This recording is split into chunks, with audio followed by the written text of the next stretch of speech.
All right. Josh Greco, Coach Josh Greco here with Dr. Bob. Dr. Bob, what's going on? Happy Friday to you, sir. Thank you very much, my good man. Yes, yes.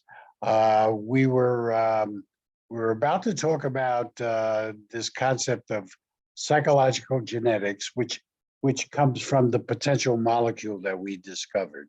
I think it becomes a more descript of what it is that we have discovered and what we're working on. And basically, what it is that there's this innate system, this format within each of us that guides us in the way in which we think. And we all have this system, this format. We all follow it, but we're all different. We all apply it differently. Okay. So the model is the same, but the process is different. Why is the process different?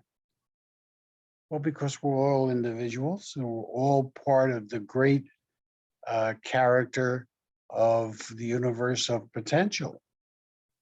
And we're all engaging in the use of potential to live our lives and to learn, Mhm. And I'm about to launch a public advocate program on our local cablevision shows, throughout our county and on social media. I got some professional young people that are going to be doing the show for me. I'm calling the show Common Sense. That's good. And what I want to show is how people are not using their common sense and how they can use their common sense to do things.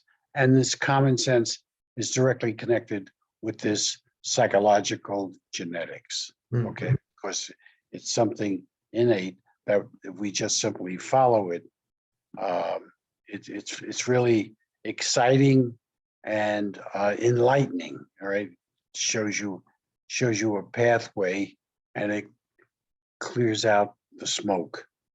It gets rid of the chaos. Mm-hmm.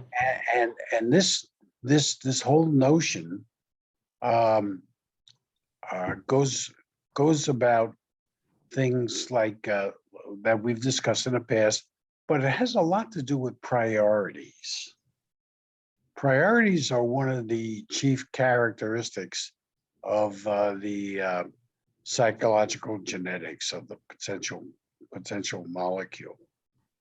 And it's amazing how we view priorities. We shift priorities. It's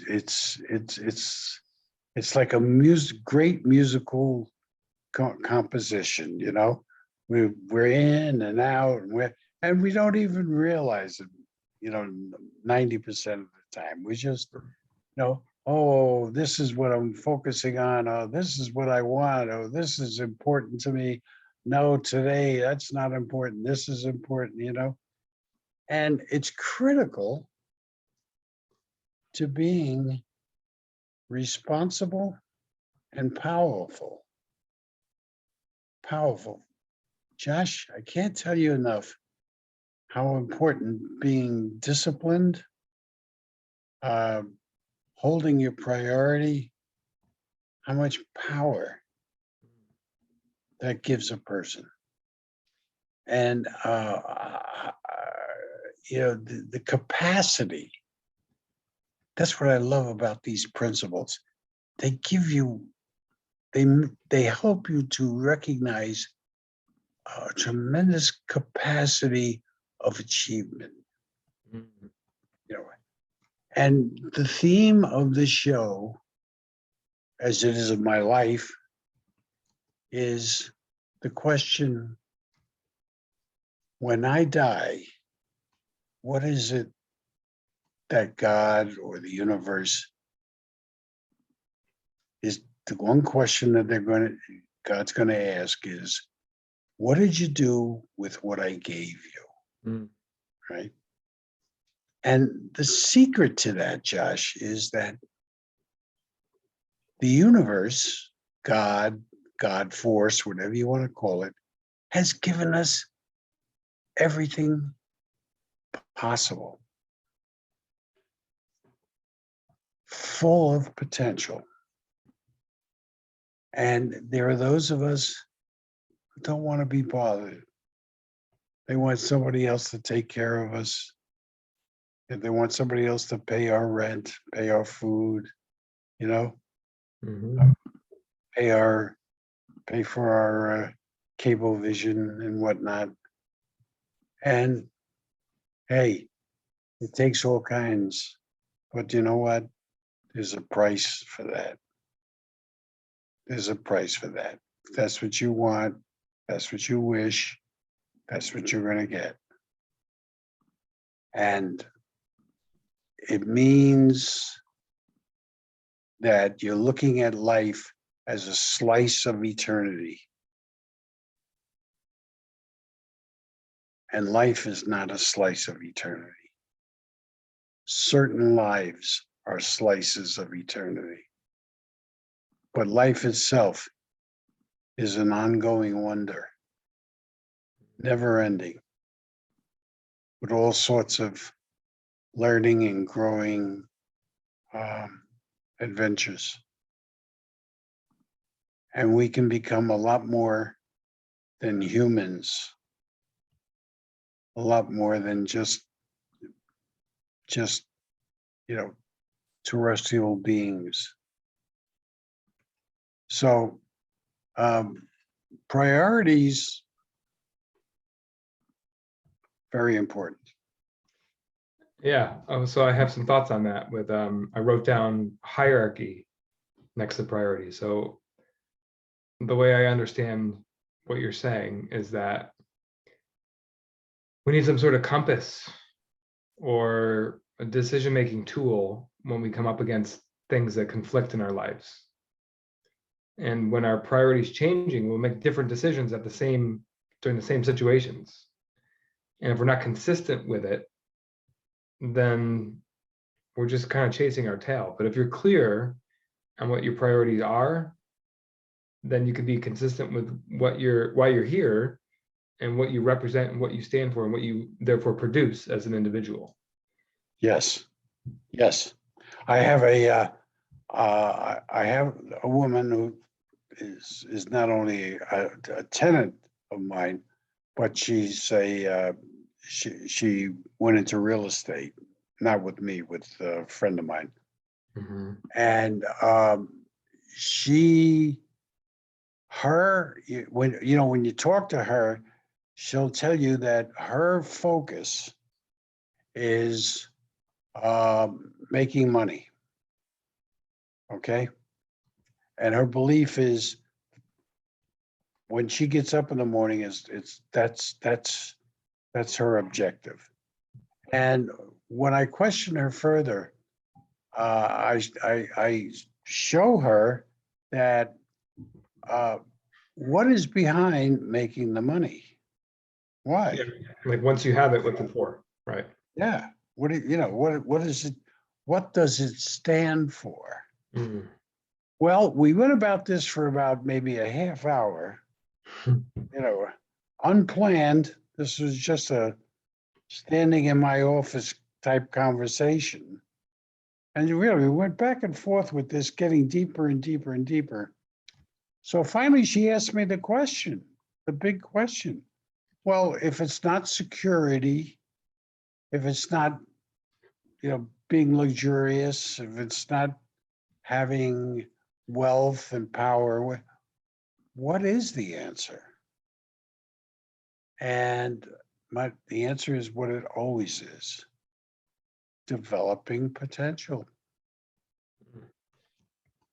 That's what your focus And your belief needs to be, when it comes time to making your decisions, following your priority, hierarchy. Yes, there is a hierarchy in our lives always. But the major underlying key hierarchy, developing potential. And it resolves all issues. It certainly brings clarity. What is it that I have to do with this situation that I can resolve it and increase somehow my potential across the spectrum, across the functional spectrum, physically, mentally, emotionally, and spiritually? Mhm. How do I, how can I do that? Right? Now your mind is working on a level that's wonderful, powerful, right? Exciting, full of achievement. So that's so damn critical. And it's, I mean, it's not that easy, but it's the way. It's the way. And sometimes we don't make the right decision. So you got to try something else. Nothing wrong with that. That's part of the feedback that we discussed some time Right. ago. And as we go along with these discussions, you see how integral these principles are to each other and how they work with each other and support each other and Mhm. are vital to our well-being, Josh. And I can't tell you, I mean, my own family, my children, how they've developed into, I hate to use the word superior, but advanced is, I think, maybe advanced humans, because they're learning how to handle uh, vital issues in a way that's positive. Yeah. They don't have regrets, Josh. They don't Sure. get held back by fear or guilt anymore. Mhm. You know, so and that's important. Oh, it's huge. That weighs a lot of people down, and they're not even aware of it. Yes. Mhm. Yeah. I might Yeah. throw shame in there as well. Fear, guilt, and shame. Yeah. Yeah. That's right. Yes. Yeah. So so the key priority, just weigh the key model and the key process and the key feedback and the key detail and the key whole picture is always potential. It's as goddamn simple as that. Yeah. But if we engage in discussions, like the great Platonic discussions, right? This is what they were talking about. This is what they were getting to, right? More so Aristotle than Plato, because Aristotle was more open and I think more realistic than Plato was about potential Mm. and how important it was to the world, how important it is to human being. So that's a dialogue that I wish I could do every day. My wife says to me, maybe about 2-3 weeks ago, I was still, And I was talking to an old friend who is, her husband was a famous psychologist, Les Femi, who's a friend of mine. And he had just passed this past summer. And I was talking to her about this. And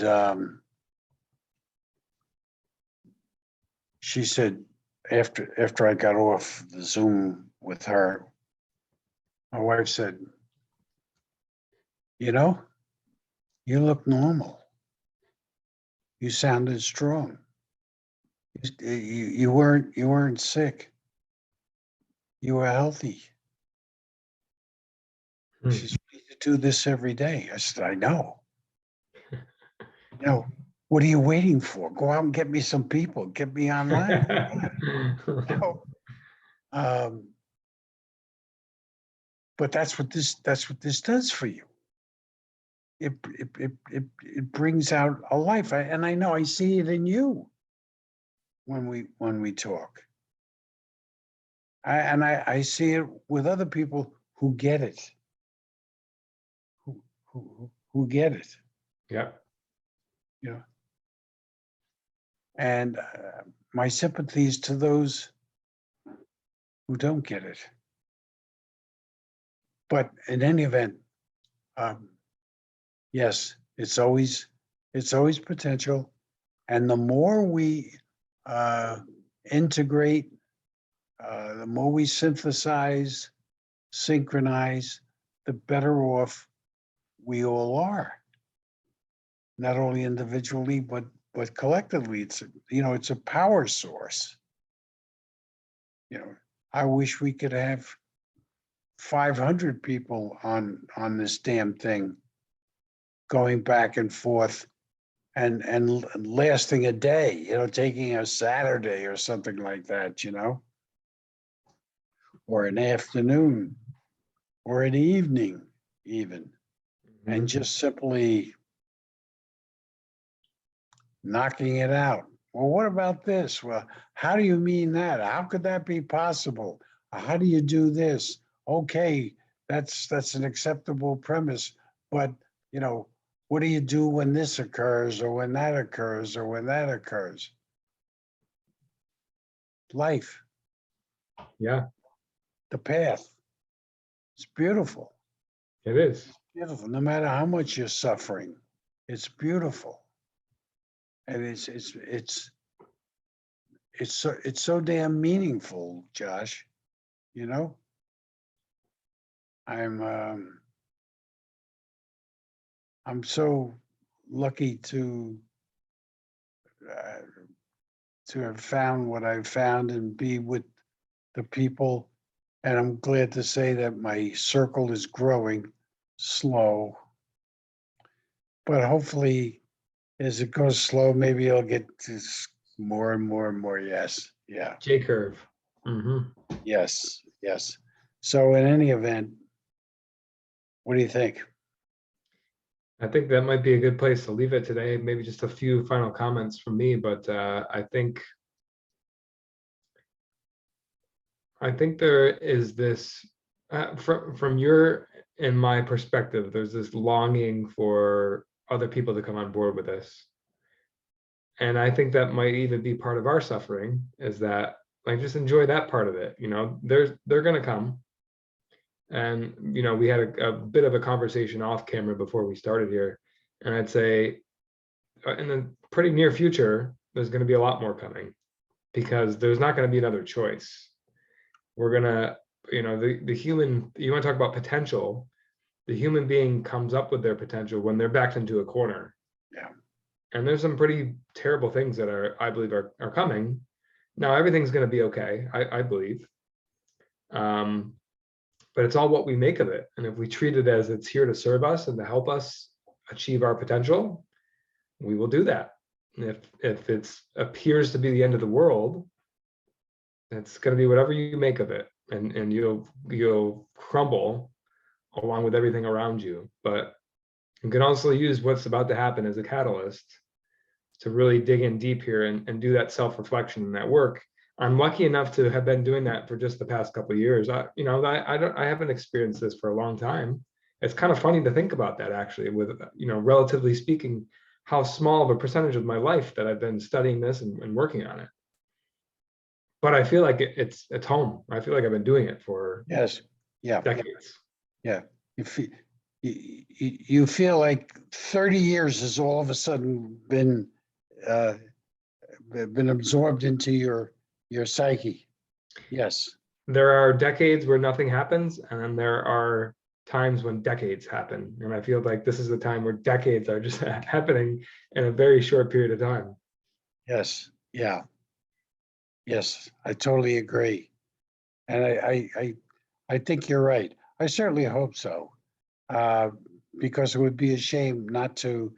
I mean, the Bible talks about the world will change, there'll be revelation, and there'll be 144,000.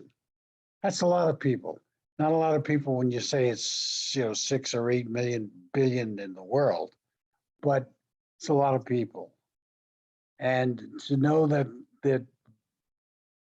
we're together and we're growing, it fosters a movement, Mm-hmm. and that's what I believe, and that's what I'm hoping for. And I have so many good people that I think are standing by, ready Yes. to go. Right, Yeah. Josh? Yeah, we're building the same army with what we're doing at our company. We're in a heavy growth period to find those people. Good, Yeah. good. Okay. All right, my man. Dr. Bob, thank you. This is it was a different one today, but it's always intriguing and always interesting. Thank you so much. Okay.